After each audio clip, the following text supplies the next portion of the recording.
I would like to call to order the Cumberland School Committee Achievement and Communications Subcommittee meeting at 5:30 p.m. on Tuesday, May 4th, 2021. In accordance with Governor McKee's Executive Order 21-40 dated April 28th, 2021, the Cumberland School Committee intends to conduct this meeting remotely. The public can participate in this meeting remotely, but not in person, by calling 1-646-558-8656, using webinar ID 916-5165-5830, or can join via Zoom by going to the Cumberland Schools website and going to the events calendar for May 4th and clicking on the link. So the first item on the agenda is approval of agenda. And again, in compliance with Governor's Executive Order 21-40 dated April 28th, 2021, discussion or vote on whether there is public access to the meeting through adequate alternative means. Mr. Chandler, is the public accessible? Yes, there is. Perfect. Yes. So I just need a motion to approve the agenda. Motion to approve. Motion by Mrs. Rogalski. Second. Second by Mr. Collins. All in favor? Aye. Aye. Opposed? The ayes have it. 3-0. The next item on the agenda is approval of the minutes from the March 9th, 2021 meeting. So I need a motion to approve. Motion to approve. Motion by Mr. Collins. Second. Second by Mrs. Rogalski. All in favor? Aye. Aye. Opposed? The ayes have it. 3-0. We have three agenda items on the agenda for tonight. Two of the main ones, the update on the district's academic status and discussion regarding ESOL funds. I also just want to say for the record that Dr. Phil Thornton is able to join us for part of this meeting, and we also have Mayor Mutter here to be able to be part of this as well. So with that, Mr. Damana, I will turn it over to you. Everybody, good evening. We will try to be succinct and try and cram a few things in before Dr. Thornton has to go, so he gets a good sense of those two agenda items. But what we wanted to do is have a discussion about those two important topics this evening, and we wanted it to be more discussion based. But with a little bit of the content, we can't get away from actually presenting some slides. And if Mike could take a minute and cue a few slides, it'll help us orient the discussion. So if we go to the next slide, Mike, the third slide. What we wanted to do is spend some time bringing your attention to where our standing is in our office presently, looking at trends over this past year with the pandemic, looking at data points that we've had available, compiling all of the different regulations that our office and Rachel's office have been fielding from RIDE. We wanted to piece together sort of where we are right now and what we're anticipating for the months to come. There's a little bit of discomfort on our end, or I'd say a lot of discomfort on our end about what we're feeling. And I'm speaking for myself, but I talk to our team members frequently, and I know that we have the same types of concerns with what we're seeing. So the bottom line is our momentum prior to the pandemic, our performance prior to the pandemic, that momentum that we had in our growth spurts over the past 5 or 6 years, that's all gone. And we've got to start looking at this as a baseline and starting to basically start anew and figure out where we are as a result of where student performance is, and take it from there. Obviously, it's not rocket science to know we're concerned about learning loss, but we are concerned about a couple of things when we start to layer on top of the learning loss some of the variables that we're facing. It's going to make it a little difficult for us to, I think, get back on a trajectory of growth. And I'll explain a little bit why. And certainly our team members and people can chime in at any time, principals, whomever. But we all know when we've heard about the new curricular requirements, K-12, Not all grade levels will face that, but where we will, it will impact our office in terms of focus, because implementation isn't just taking a new program or whatever it is and handing it over to teachers and expecting them to do their jobs. The bottom line is we've got to support them, and it's a multi-year process whenever you're implementing new curricula. And we know that data is impacted typically negatively by something called implementation dips. So we're concerned about that and the timing of that, along with the learning loss. Teachers are going to be focused on learning new curricula rather than some other things that they need to be, really concerned about in terms of learning loss. So that's a big variable that we're worried about. B, PD time is being taken over the next 2 years by a RIDE regulation, and we'll talk a little bit about it.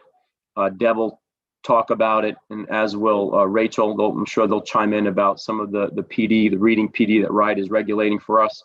The bottom line is it's cumbersome, and it's going to have to affect and impact every teacher several hours, and that does not take into account any PD that we have to do for our new program. So the days that we have set aside for PD are primarily spoken for over the next few years. That's a big concern, big scope overview. Another variable that we look at in my office looking forward is statistically, significant growth is really about a 3 to 5% increase in proficiency.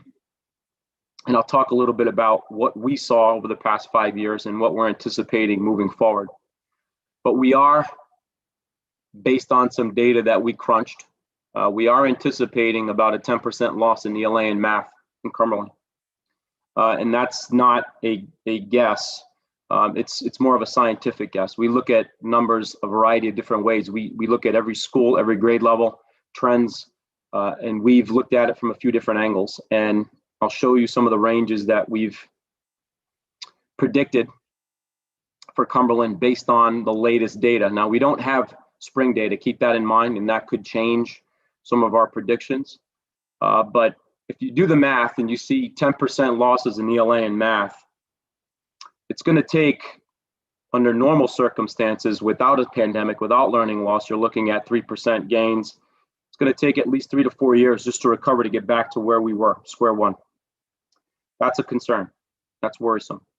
When you layer on top of that, PD time being taken away, new curricula being implemented, we've got to start looking at this like a 6-year plan, and we've got to be realistic. And I want the achievement committee, I want anyone who's at this meeting, the mayor, to understand that I'm not trying to be a doomsday message here, a messenger here. I'm just trying to paint a very realistic picture about the facts. These are the facts that we see. And as I highlight there, these results are highly predictable and likely. And if we go to the next slide, I'll show you why. On the left-hand side, our road traveled when we started this way back when proficiency, they changed over to the Common Core, and we started tracking our data. ELA, we started at 42% proficiency. In math, we were at 37%. Road traveled over the past 5 years, our rate of growth, we grew to 61% and 56% in math, respectively, ELA and math, respectively. Over that span of time, that's a tremendous amount of growth. But over those 5 years, it's about a 3.5 to 3.8% growth rate in ELA and math. And that's under normal conditions, with teachers understanding the curriculum, us doing our mapping, us doing our PD. Deb will talk about the hours that we have with teachers and how that's being impacted, and as will Kathy. So those figures are under our current circumstances with the current way that we've operated in our office. I'm a little bit uncomfortable, or very uncomfortable, with where we are, because I'm not really sure how to operate under the new conditions that RIDE is putting forward. And I'll explain why in a few minutes. But if you look over to the right-hand side, and my screen's a little cut off because I can see 4 people. I see Dr. T, Mike, and Karen. It's cutting off some of the numbers for me. But basically what we did was we set up some ranges. We looked at all the schools, we crunched some numbers. Kathy and Deb did it one way, I did it another way, and we set up ranges. And we're anticipating that in either math or ELA, we're going to fall somewhere between 43% and 54%, somewhere in those ranges. And say, well, that's quite a span. We went a little bit deeper, looked a little bit closer, tried to get a little bit more prescriptive around some of the numbers that we have. And we're guessing right now we'll be at around 51.5% ELA, 46% math, and that's where we're getting the percent loss, we're thinking, in both content areas. And that's what we're worried about recovering from. Because when you're talking about learning loss, our rate of growth is going to suffer. It's going to have an inverse relationship. We're not going to necessarily see a 3% growth rate every year as time progresses. So, Mike, can you go to the next slide? All right, we're gonna pause there, and actually, this is a good point to stop, Mike. We can take this off the screen and have a quick discussion, and then we'll put this back up and get into ESER 2. Thank you, Mike. So I'm going to hand it over to anyone on the team that wants to interject and sort of build on some of the overview points that I have made. And again, these are specifics. We're not dealing with just guesses. We're looking at specific numbers across our grade levels. We're looking at historical data. We're putting this information together, and this is what we're seeing. I'll jump in, Tony. Tony so beautifully represented our challenges, but the challenges, I think, we faced many challenges before. However, the RIDE regulations are handcuffing us, if I can use your term, Tony. And the frustration our office feels is we could have dealt with the pandemic loss because we're a proactive team. We've been together 5 years and we work well together. But the RIDE regulations make it, I don't want to say nearly impossible, but extremely difficult to move forward in the way that we know how to move forward as a team. It seems like a non-negotiable, and the idea of adopting new curricula, K-12, doesn't seem to make any sense to any of us, and we know that Tony has reached out and sent correspondence to RIDE, but it's going to have to happen. And we said it in the last meeting, but Dr. Thornton and Mr. Mutter, you probably weren't there. When you look at the middle school in ELA, North Cumberland Middle School, the last set of RIDECast results, grade 6 was second in the state, grade 7 was first in the state, and grade 8 was 5th. And Kathy can talk about math.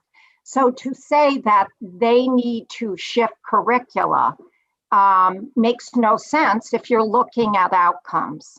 So those are some of the frustrations that I'm feeling, and I think Tony represented them very well factually. Kathy, do you want to talk about math?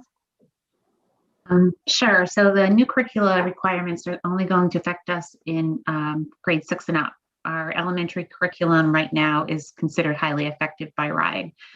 So I guess it's two struggles. One is that the teachers know this curriculum so well because we've spent hours of professional development mapping out the curriculum and looking at assessments and make sure we're assessing the standards as intended. So it's not like we just use the Eureka curriculum as it is. It's been revised multiple times through our professional development. So now that the teachers have become experts at their content through this process, they have to learn a new curriculum. And unfortunately, the PD time is limited because now we have to do the science of reading during our PD time. So I do think it's going to be a big factor for us, especially in grades 6 through 8. And again, 3 of the top performing districts in the state are in the same boat. They have to adopt new curriculum as well. So it definitely is a lengthy process, something that teachers have to spend a lot of time looking at and learning. So I guess the timing is not great when we're already trying to recover from the learning loss. To add another pound on that elephant, we have a fluid K-8 math curriculum, meaning it's all one language and one infrastructure, obviously, but different grade level content as you move up. We'll no longer have that fluidity in our curriculum. We'll have one for K to 5 that it meets the criteria, but the same curricula for grades 6 through 8 do not meet. So we have to change that language, change that curricular scope and sequence and all of that. And these are all curveballs that make our jobs really, really, really hard. They're challenging to begin with.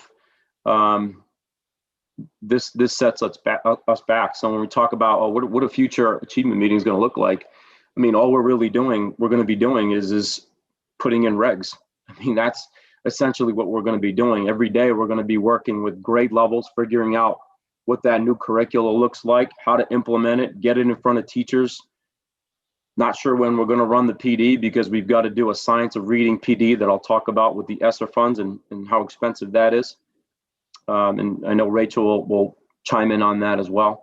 So we're worried. I'm worried. So I know, Mr. Devon, that I know you've reached out to RIDE, and I know I think Senator Pearson was trying for some legislation or something to work with RIDE to try to offset these curriculum requirements, these regulations, and I don't think that was able to get us anywhere. But I do wonder, and maybe Dr. Thornton, is there any recourse at all, or is this what we have to do? And you can certainly see the impact that it will have. Sure, I can speak really briefly, but I really don't want to say too much as I don't really work in Cumberland yet. I don't want to go too far, but I can tell you the curriculum, from what I hear, as far as adopting the green curriculums, that's a hard yes from the state. However, we have been in a lot of meetings where people have pushed back on the reading piece. I do feel somewhat, maybe a little optimistic that might get walked back because people are saying it's too much. And that's not just Cumberland, that's everybody. So that's a lot of the state discussion. So the curriculum, I think, is gonna be pushed, but the reading piece, people know a law was passed that was not easy to operationalize. And now it's really hard because of the pandemic. So that I would hold out maybe some hope of some relief, but don't quote me on that. But that's what I believe I'm hearing in the meetings. Okay, Mr. Collins? I'm just looking for specifics. So I hear green curriculum and the science of reading, and we talked about some other things of plans we have to purchase. But what specifically are some of these curriculums that are inhibiting, Mr. Damana, your plans to move the district forward? So you had a plan, say, a year ago, and all of a sudden this lands on your desk. You're like, well, I can't do this because now we have to do this. What is this we have to start doing? So it's quite large. I'll have Kathy and Deb speak respectively to the curricula that I have to change in the content areas, but I will say this: the science of reading PD or the new legislation around that, I think Rachel was going to probably chime in on that, but basically it's a RIDE regulation that all teachers have to have training in our district on the science of reading. There's an intense training that has to happen for the majority of our elementary teachers or all of our elementary teachers, nurses, and so on and so forth. And then there's this accessibility training that everyone else at the secondary level, administrators, principals have to have. So basically every person that works for the district, generally speaking, has to be trained. And that's what's taking up our PD day. And Deb, you can go ahead. Yeah, what we did is, you'll see in the ESER 2 money, they have indicated we can use funds to train teachers in the science of reading. So what I have done is I've reached out to the vendor that we feel is the best. And 160 teachers will be trained next year. That's K through 5 elementary, all MLL, all reading interventionists, special educators, coaches, and they have to receive, it will be 4 PD days next year and 4 the following. The rest of the district, and Dr. Thornton, it might even be you, have to receive awareness training. And that's what Tony was talking about. It's the school nurse, and that will be modules that RIDE is releasing. We spoke to the person in charge of the Science of Reading project, and she said it is on the ELA to keep track of every individual who receives this PD, and we have to continue to offer it. Let's say teacher's out on leave or you hire someone new. So it's on the LEA. The good news is it is not tied to your certification. It is a certificate of proficiency or a certificate of awareness. And hearing what Dr. Thornton said tonight, that's interesting, but we do have it planned for the teachers who need the proficiency. I've reached out to the vendor and set it up. Can I just follow up there?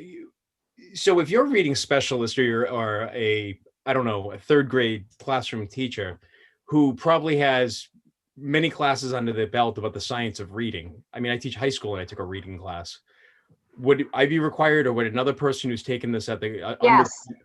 Yes, if you have not, they have approved certain vendors, and the science of reading is based on structured literacy and certain pieces like phonology, morphology, or thought, I won't get into all the specifics, but it is very intense and it is now a requirement, although not tied to certification. Dr. Thornton, I see your hand.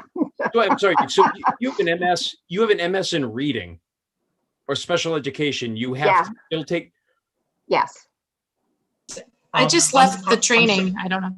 Yeah, I'm sorry. I have to run to a meeting, but I just wanted to say what I'm hearing is, first, Dennis, to you, it was really a State House initiative. Some State House folks wanted this and they operationalized a law to, put it on the districts. My wonder would be, my last point before I leave you would be, maybe they lengthen the period of time which we have to comply with the regulation. Right now, it's a pretty tight window. Maybe they would relax that. That's my wonder, I think. But I am sorry, I do have to go, but thank you all for letting me sit in. Bye.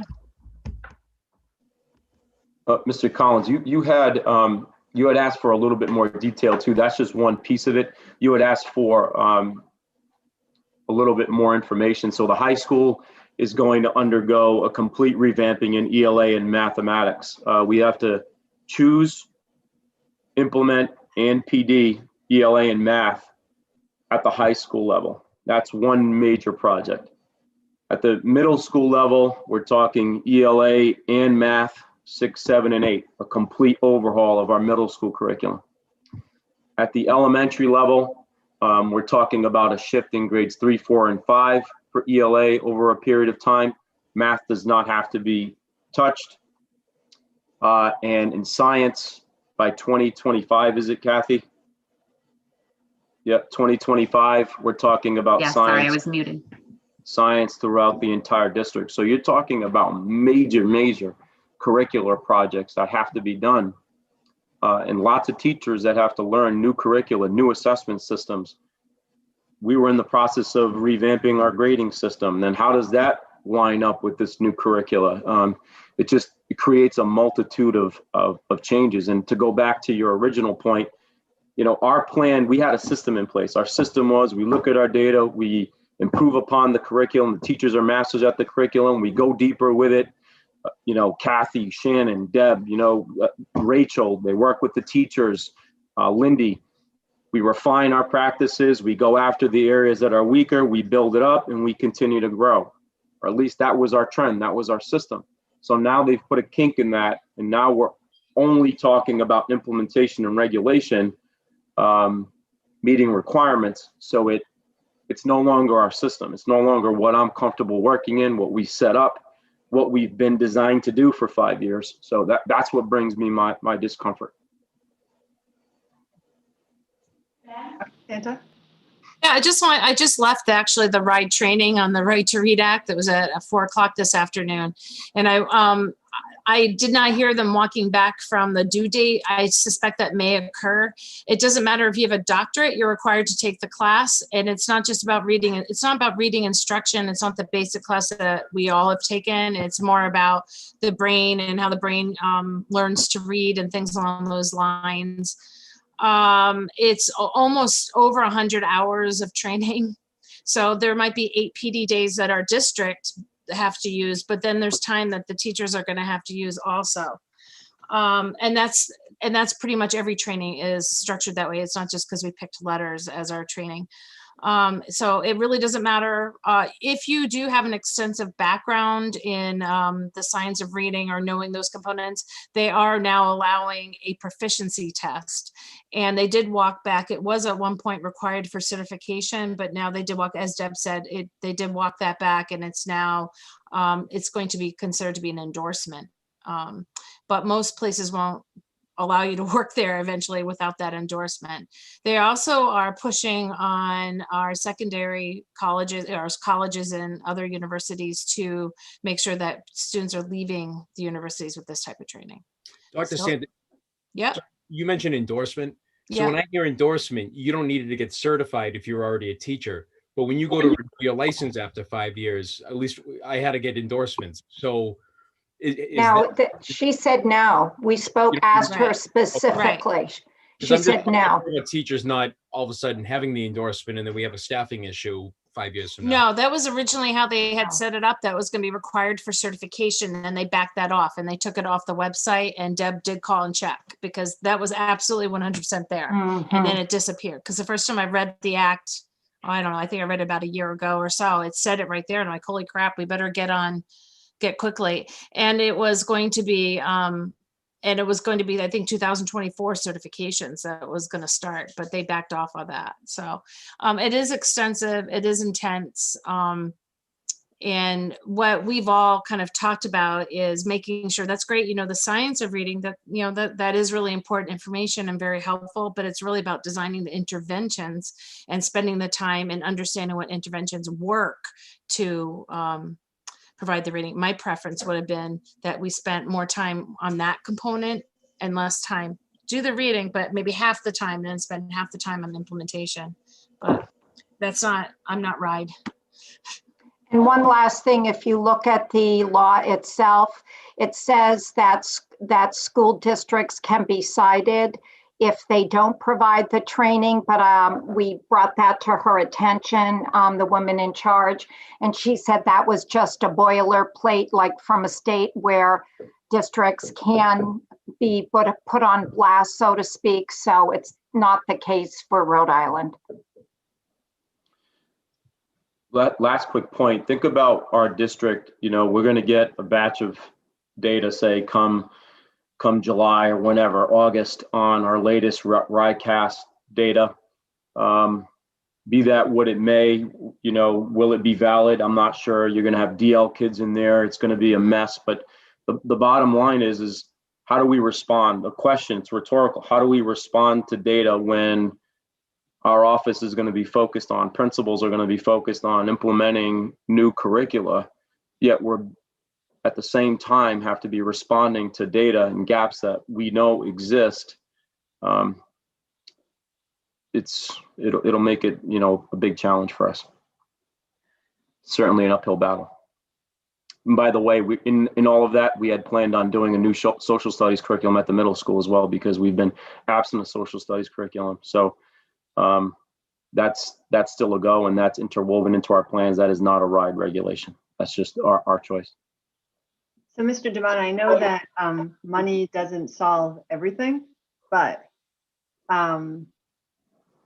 if, you know, we make decisions about where we spend our money. When we make decisions, you know, every day about that, given all of this, and I don't know where you think we might still be able to make a difference, and forget about what our budget might be right now. Just think about, okay, 3 years from now, where do we want to be? How do we recover from this? And what do we need to start putting in place now from a resource perspective so that we can hopefully in some way recover from this. And, forget what you know about the budget right now. Think about, are you able to think about what we could do if we didn't have the budgetary constraints that we had? Is there a Yes. way out of this? Yeah, sure. I mean, it's a great transition, actually, Madam Chair, to sort of the ESSER monies and what our original plan was and what our needs were and how the use of those funds has changed, yet we still have these needs that you're referring to that we recommend, and we all can talk about why we recommend those things. So, Mike, would you mind cueing the ESSER 2 slides again, please? It's directly related to your question, Madam Chair. We can move past this. This is, right here.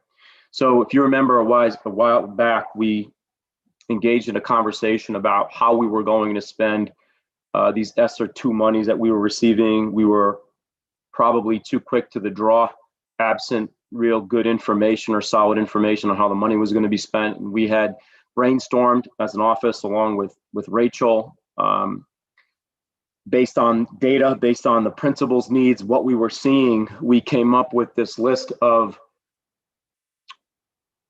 basically these positions that we need in order to execute the things that we need to do in order to dig our way out of this pandemic and get back on a track where we feel comfortable remediating kids, having them access core again on a normal scope and sequence, and getting gains and getting kids to proficiency, which is always our goal.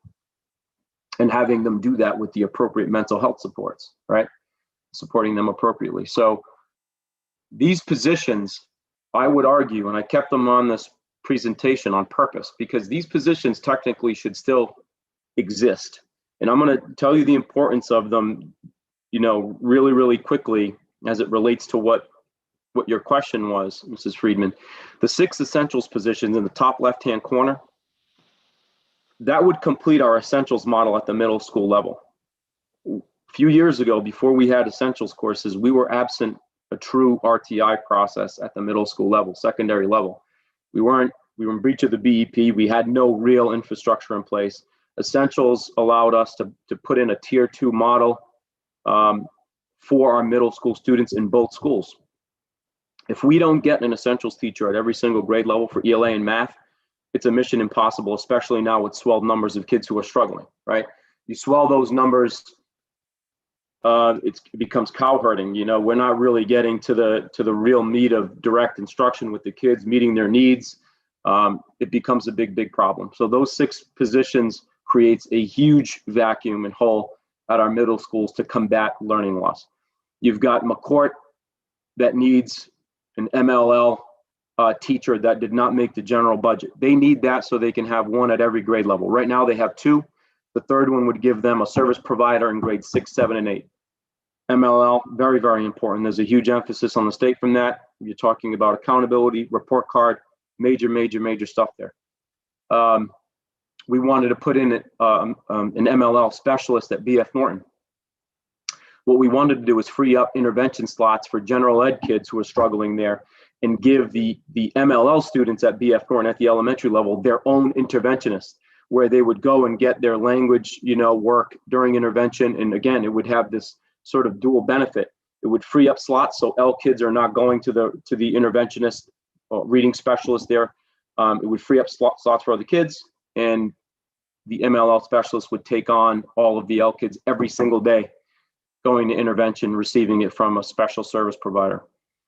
I added the 1 high school essentials position. This was born, I don't know if it was yesterday or today, Katie, I don't remember when that was, but Adolfo had a meeting with Bob, myself, and Katie, and had expressed a big enrollment issue where he needs an essentials teacher, an ELA essentials teacher, to take on some of the enrollment spillover.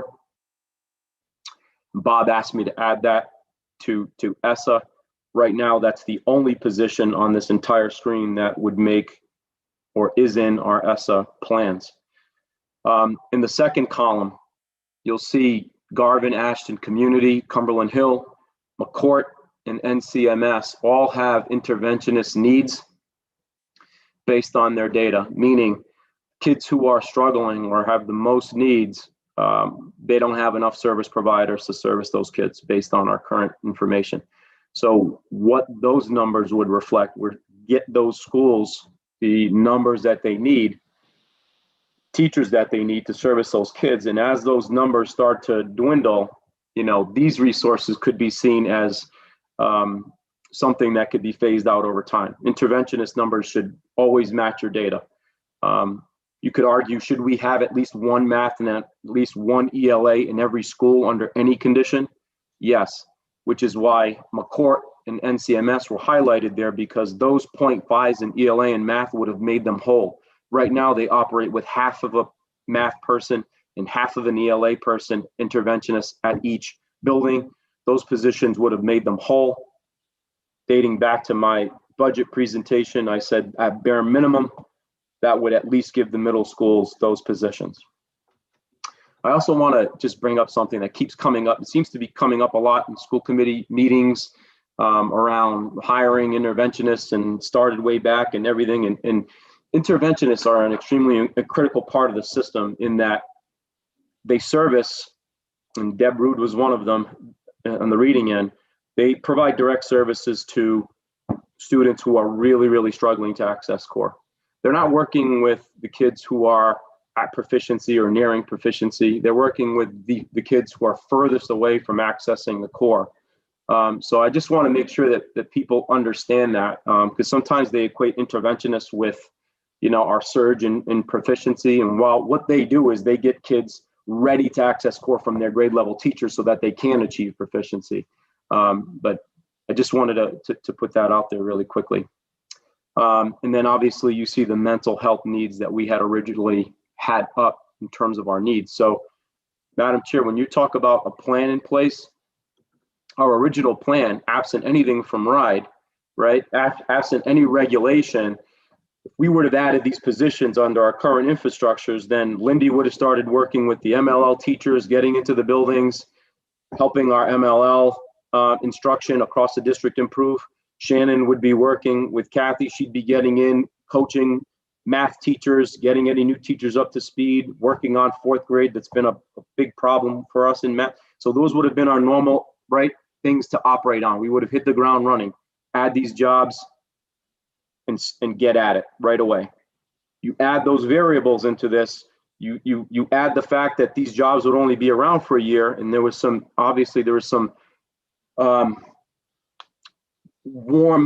cold feedback, I should say. There was cold feedback on adding these positions in ESSER when we would have to get rid of them in a year. So the shifting on use of ESSER funds shifted a little bit. It changed. It took a different course. Mike, could you go to the next slide?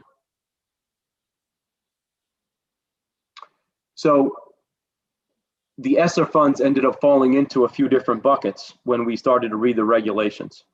The first bucket was summer programs.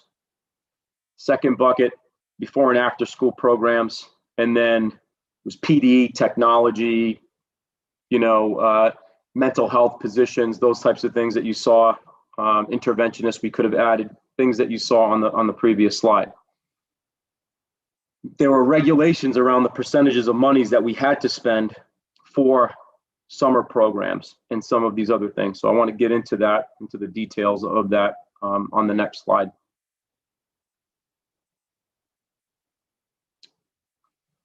So we had to figure out part of the ESSER funds where we had to give and spend 25% of the 2.2 million on summer programs for our students, K-12. It's fixed. It's a fixed number, no choice, have to do it. I padded a little bit. 566 is a little bit more than that, just to be safe. So we needed to figure out, how do we appropriate the money to all the schools in a fair way? And what do we do with the money? Do we centralize it or do we decentralize it? And I want to decentralize the money, which means I want to split it up among the schools and have the schools and the principals be owners of the money and spend the money relative to their own school community of kids that requires that need and assistance, with the support of the district. But they're in control of it. And Shannon and Lindy can talk a little bit about what their role is in supporting that. because to be honest with you, I need a glass of water. I'm getting tired of talking pretty soon. But the way that we did it, and I want to share the example so that it's nice and clean.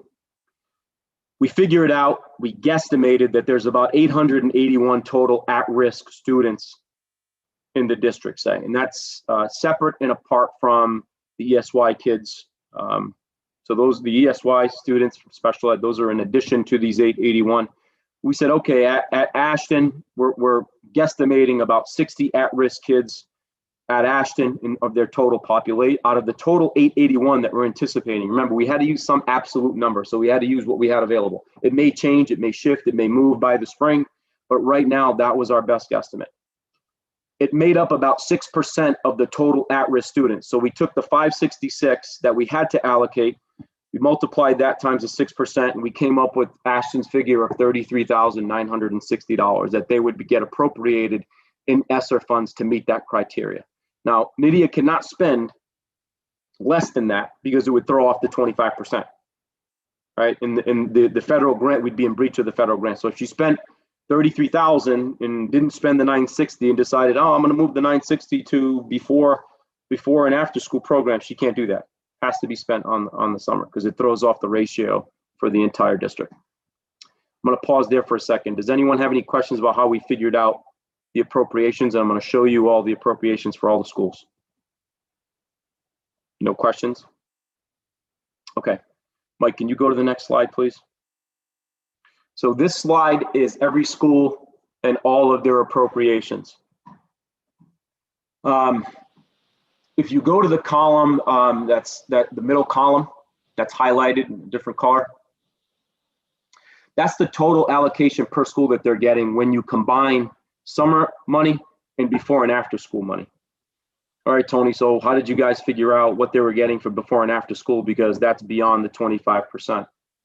Well, we just tried to figure it out logically. We said, well, we can't afford to give them another 25%.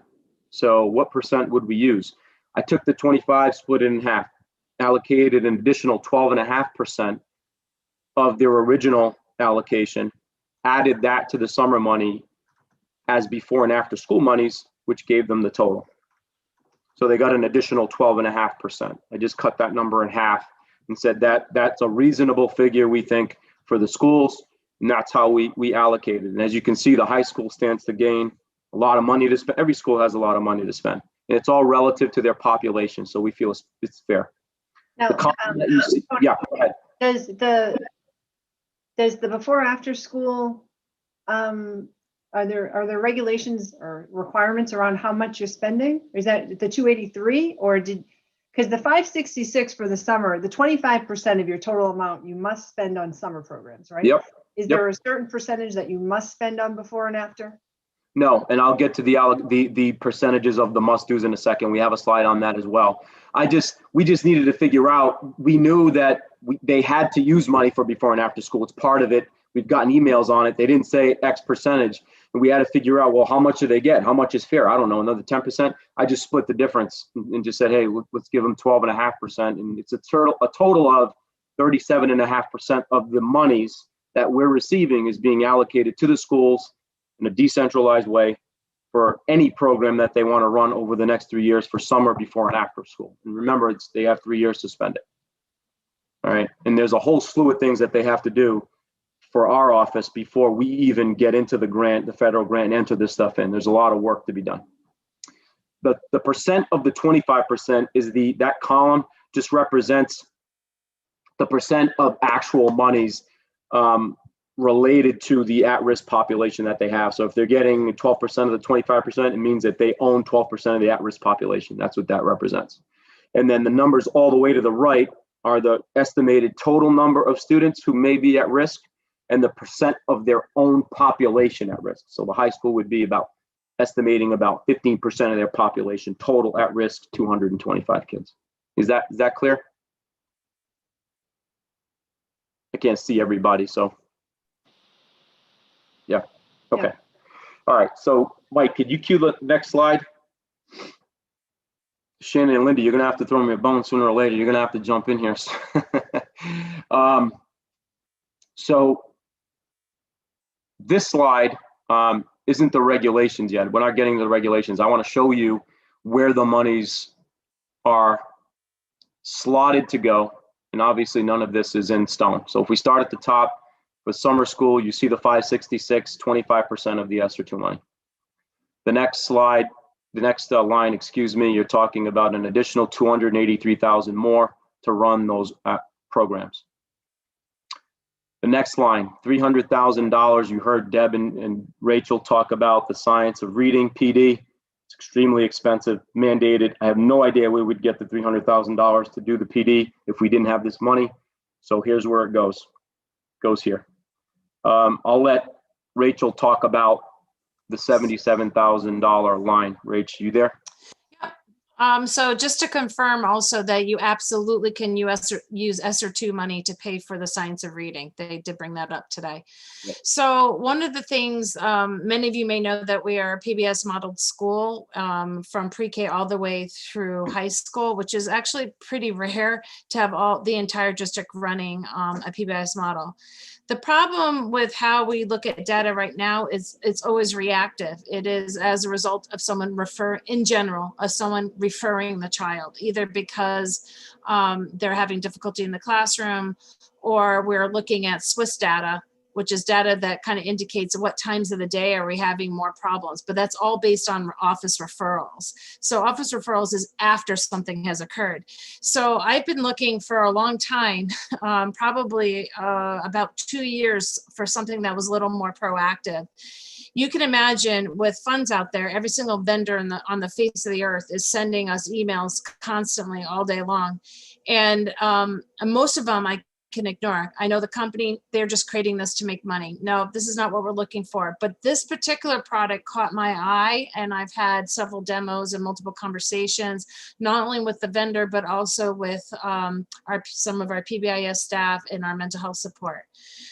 SEL Pulse is a program that is proactive. It is very similar to how our STAR system works, which is our academic program, our academic screening, which will, the students will take a test, and then the scores are delineated and disaggregated into different levels of intervention that they're at. So the way the SEL Pulse works is teachers will be required to answer questions on their students twice a year. The questions are related to the CASEL standards, which are the social emotional standards that are used.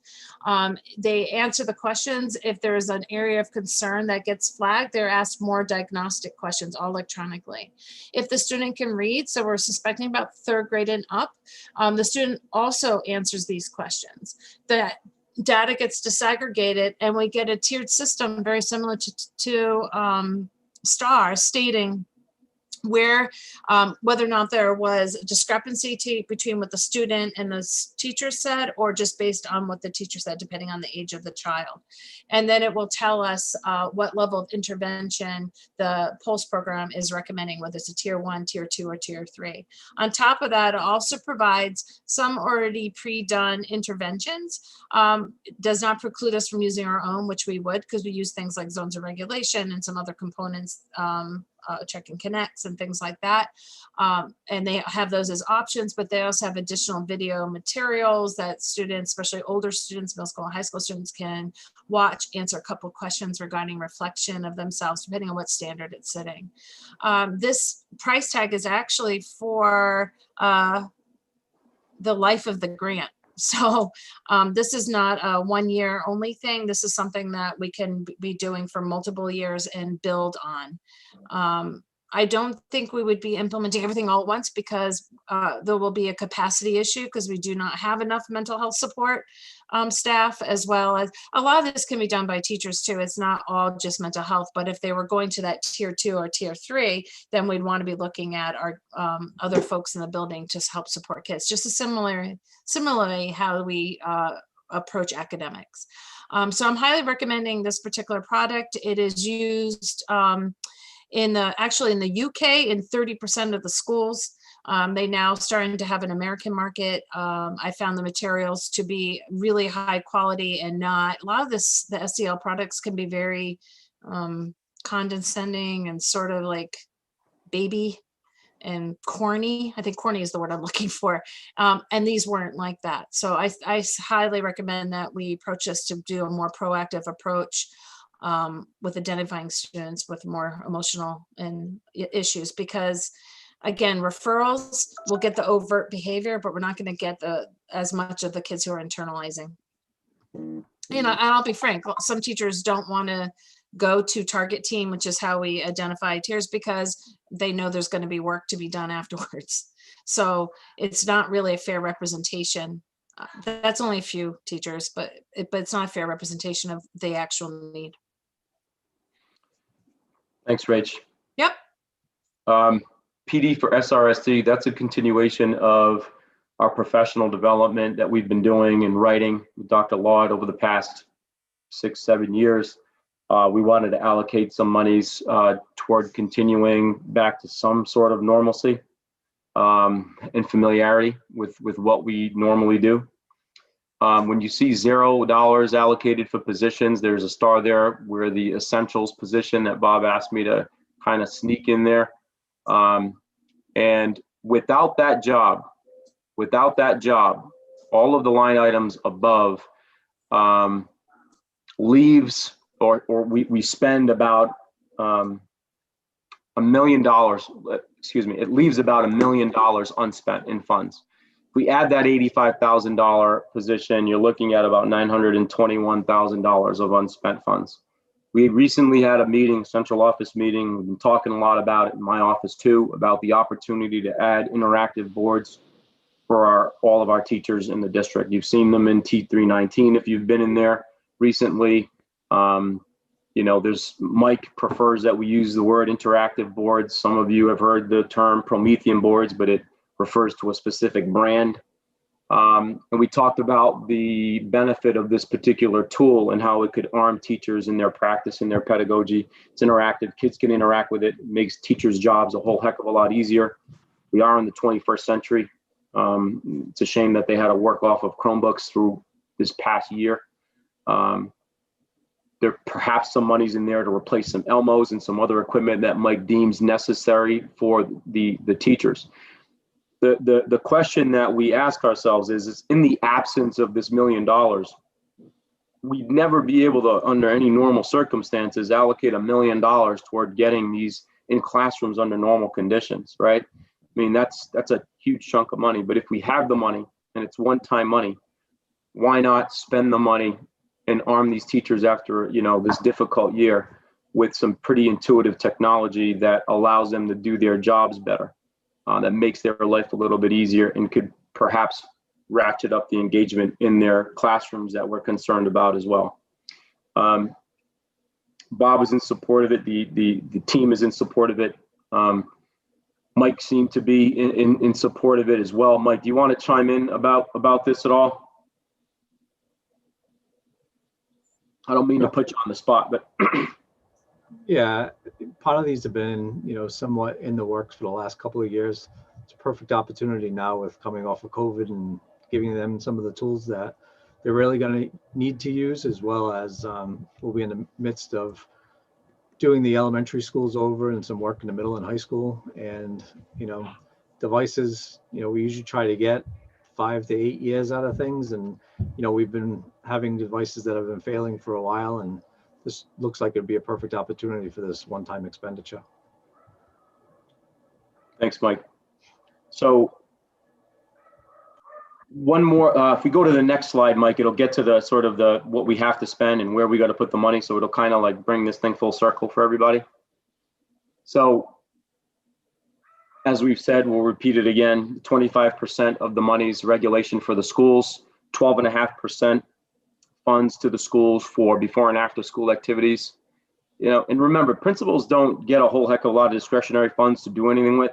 And I think that it's important to get them to have ownership of some monies and really build programs and be intuitive with their teachers about how they want and what they want to do with their kids. So I'm really pushing the decentralized model for them.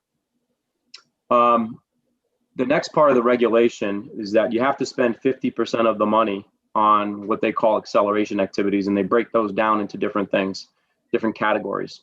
One category is strengthening and accelerating learning. Another category is professional development, and another category is closing the digital divide. So what we did was about 12.5% of the monies are going towards PD, the science of reading and all that other stuff.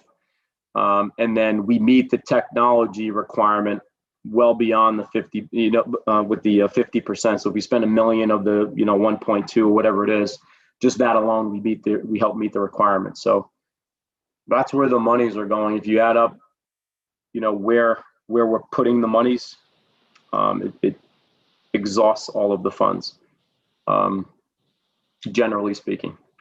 So Mike, we can sort of put the slides aside, and this is just justification for the interactive boards.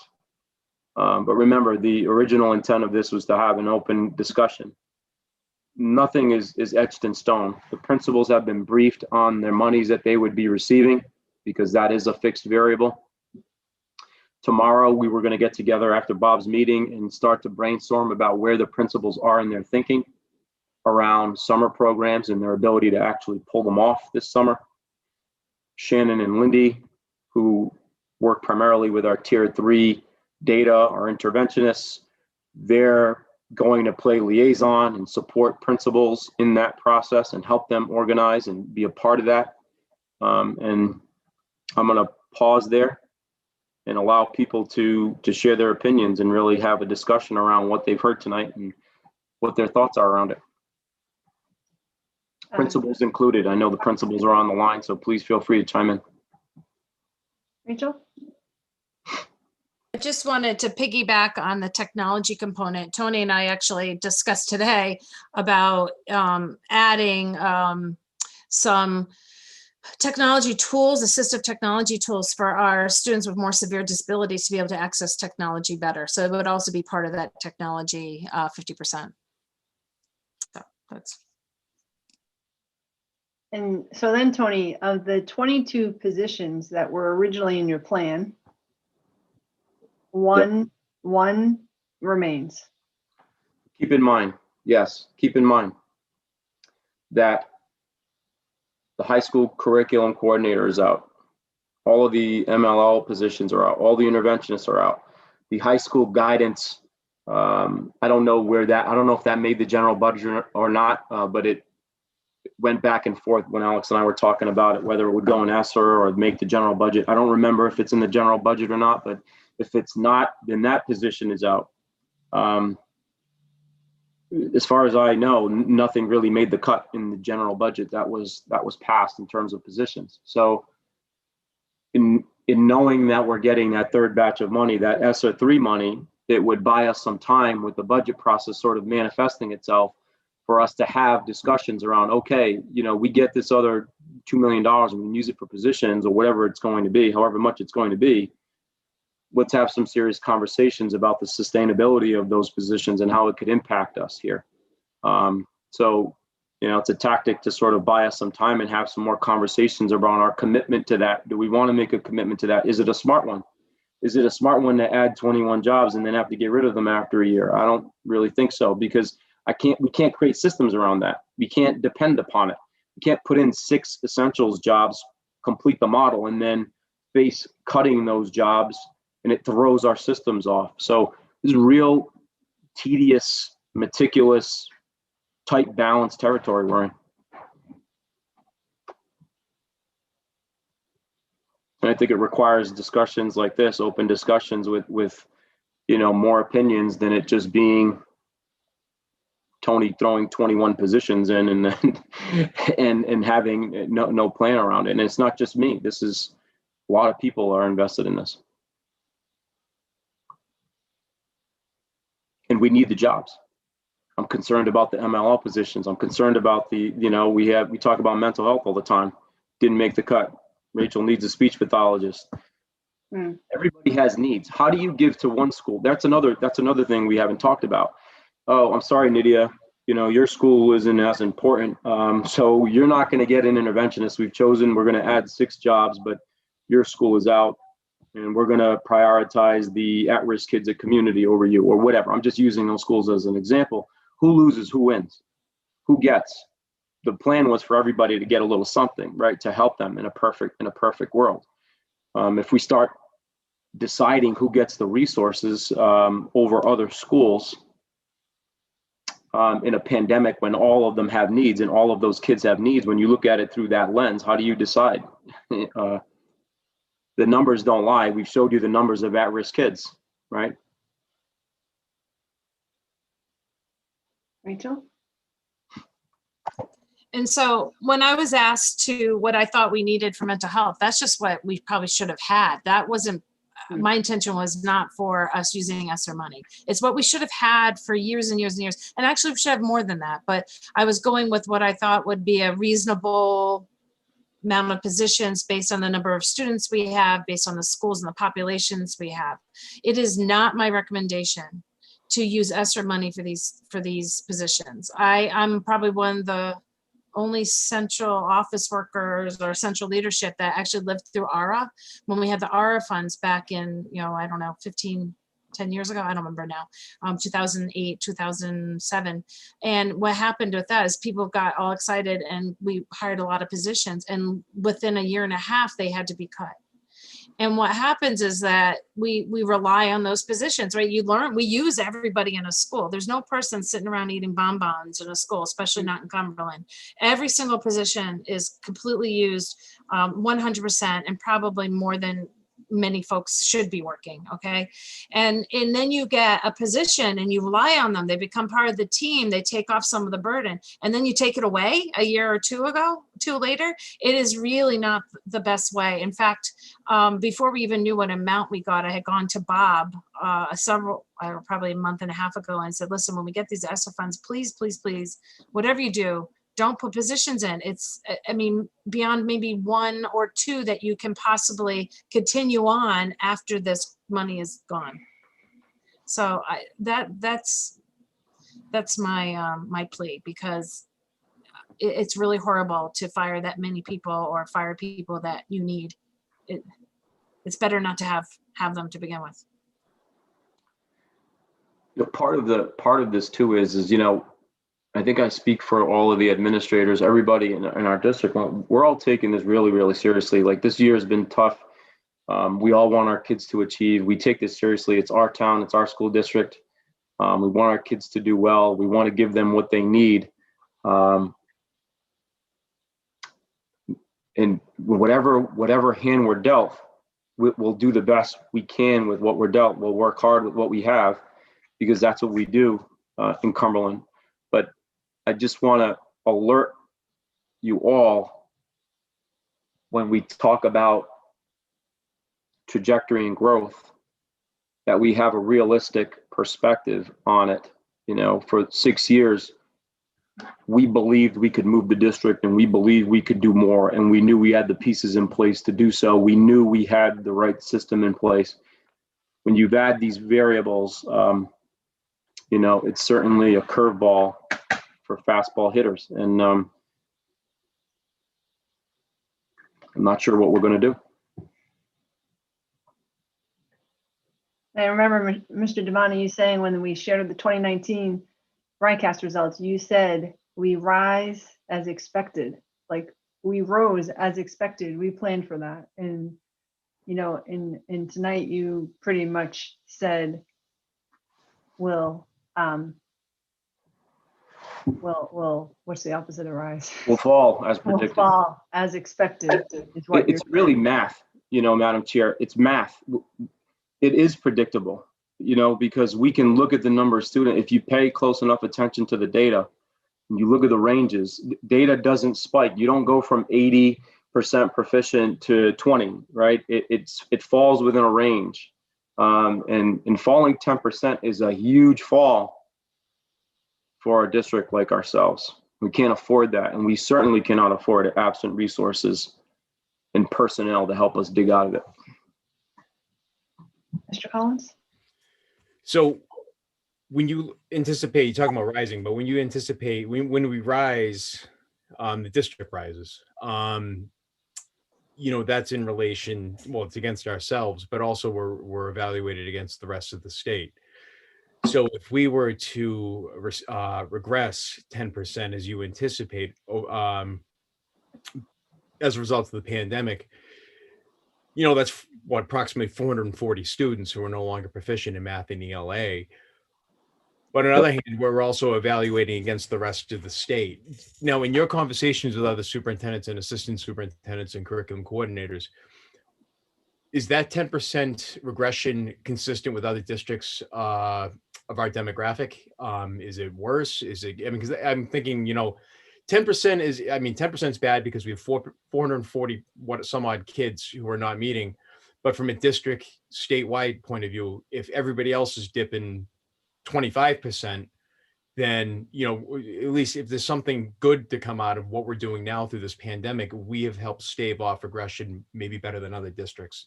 Hopefully you're following that. It sounded good in my head. Yeah, I know exactly what you mean relative to other districts, right? What is our decline relative to other districts, and in the end, will our standing be sort of where we have been? And 10% sounds like a very generic number, but actually it's actually very scientific. It ended up being, remember, we set up ranges and we apply coefficients to every school based on their cohorts, and it's actually a pretty involved process. And we anticipate, based on star figures, that a certain percentage of those kids will transfer skill development to proficiency. So we kind of have a science to it. And when it all shook out with our winter data, that's where we are. It could shift in the spring. As it pertains to other districts, what worries me is districts like Barrington, they were in from the very beginning. Lincoln was in. So when you start looking at neighboring districts, some of those districts were in getting full day instruction while we were not. We were, mixed with the whole DL, and we had lots of families that chose DL. We had over 500 families, 600 families or whatever it was, remain in DL even when we started to trickle back. That's a huge number. And we're going to see the effects of that. Do I think that it then goes back to Mr. Collins, our ability to recover. So wherever we fall, I'm worried about our recovery. If we had resources, I'd say, well, we can make up 10% in 2 years, and this is how we can do it with these resources. And I think we can be specific. When you don't have these 21 positions, you have this landscape that we're faced with. It goes back to the original slide where we're saying, man, at 3% growth, you're looking at 4 years before you dig out. Add on some of those other layers, you're looking at 6 years. So achievement meetings for the next 6 years, we're going to be talking about digging out for 6 years. That's the reality.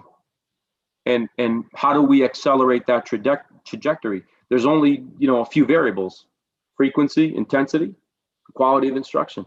We talk about it all the time, and the quality of the curriculum we can handle, right? And we can't even do that anymore because we can't have mapping sessions. So we can't even pull teachers because we need them in the classrooms now. Our normal system, remember, we didn't rely on professional development days, right? Those 4 days do nothing for us in terms of like our system. They help with buildings, getting the building principals to execute what they need to do for their buildings, get in front of their teachers. They're useful for the buildings as building-based PDs. But when it comes to the district, we use hours and hours and hours over the course of the entire year with teachers, pulling them half days to get them to learn what we need them to learn to bring that back to the buildings. And that's all gone too.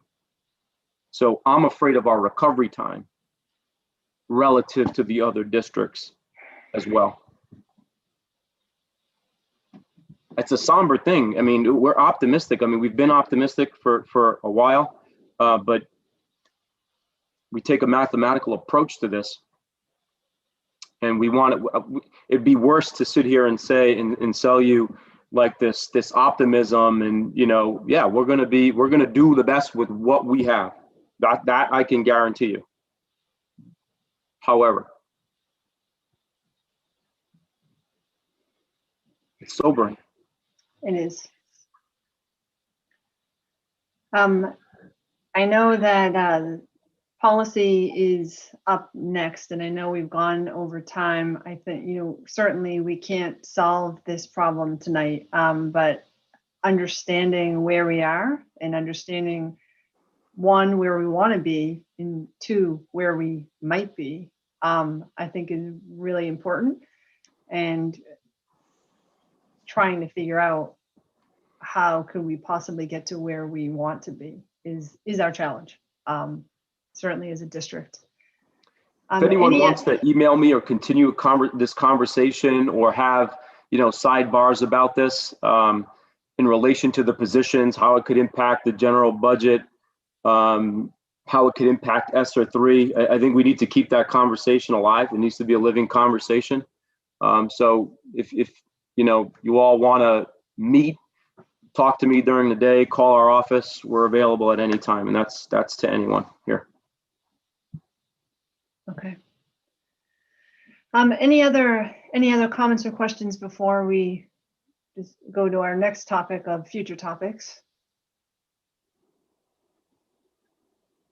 Okay, we have a number of things on our ongoing list of future topics. Right now, I think all of this and the ESER funds and the budget and all of that is what we're focused on. And I think, Tony, we should probably continue to be focused on over the next couple of meetings as we get into the ESER 3 funds and the budget process and all of that. Is there anything that anyone would want to add to our list of potential topics? I just think for us, if there's any question around where we're anticipating putting ESER 2 monies, or any ideas or any, feedback that you're not particularly a fan of, give it to us. We need to know sooner rather than later, because it will impact the work that we do with the grant. So please do give us that feedback. And Mr. Rogalski? I did just have one quick question for the ESER 2 money, for the allocations, tech 50%, or that the subcategories, I tried to write it down, but the slide was gone before. The minimum 50%. I can share it. I'll share it with everyone. Okay, the summer 25%, and then so that last roughly 25% isn't specifically you have to allocate it to this, that kind of leaving it up to the LEAs, or? The other 25% is split between PD and the before and after school programs and some of that miscellaneous stuff. That's where that other percent is going. Okay, thanks. You're welcome.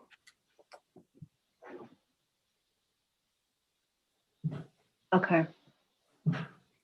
I think the only comment that I would make, Tony, and certainly we can talk more about this at maybe our next meeting, and as we talk about ESER 2, ESER 3, and the budget overall, that whole discussion around adding technology versus adding positions, and that whole discussion and debate about adding positions to then have to get rid of positions, but adding technology because maybe you don't get that opportunity to add technology again. But I think those are some important discussions. Yeah, absolutely. That's why I want to preface it by saying, no decisions have been made. They're suggestions, but for any action, there's an equal and opposite reaction. There's consequences, right? And when do you have to actually submit anything to RIDE in terms of what you're planning on doing with the money to get it approved? Every detail, every sentence, every teacher that's hired, every program they run.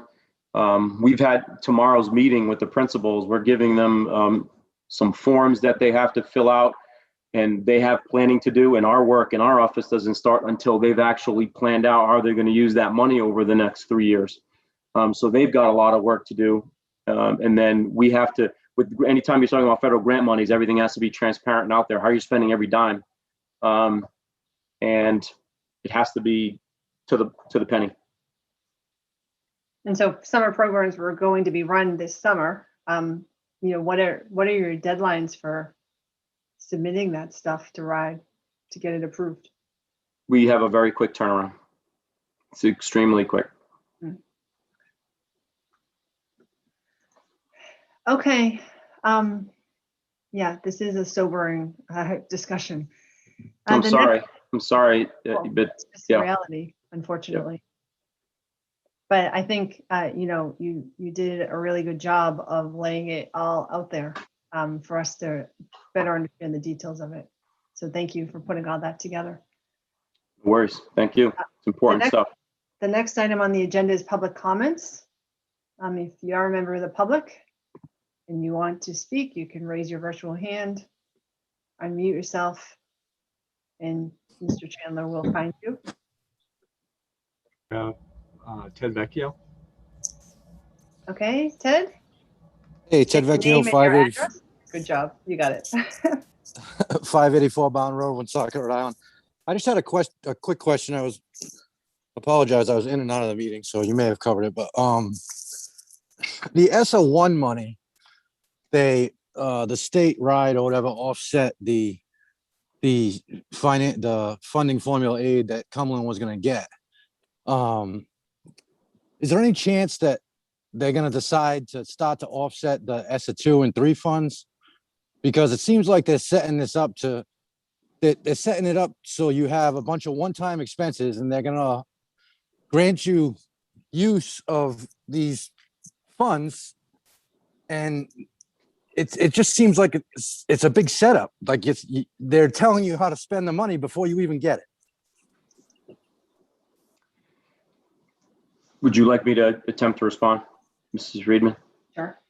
Yeah, with the ESSER 1 monies, our business manager, Alex Prignano, from the get-go, pretty much knew that what you're referring to in terms of offsetting those funds, he was privy to those types of conversations pretty readily. There have been no such conversations tied to ESSER 2 or ESSER 3 funds that I've heard him talk about. Mike, I don't know, you're with him on that all the time. He hasn't mentioned anything about offset things that he's heard on those funds, right, Mike? No, not yet. Yeah, Okay, thank you very much. All right. thank you. Any other public comments? Did not see anybody with their hand up. Okay, all right. Well, thank you everyone for your attendance tonight and for sharing this important information with us. And we'll make sure, Tony, we'll work together to make sure we get our next meeting scheduled and make sure that we have the right things on them so we can continue to further understand this and make sure we bring what we need to the open school committee meetings and Yeah, of get course. on that agenda too. Sure, So, anytime. The next item on the agenda is adjournment. So I need a motion to adjourn. Motion to adjourn. Motion by Mr. Collins, second Second. by Second. Rogalski, all in favor? Aye. Opposed? Ayes have it. Meeting is adjourned at 6:47 PM.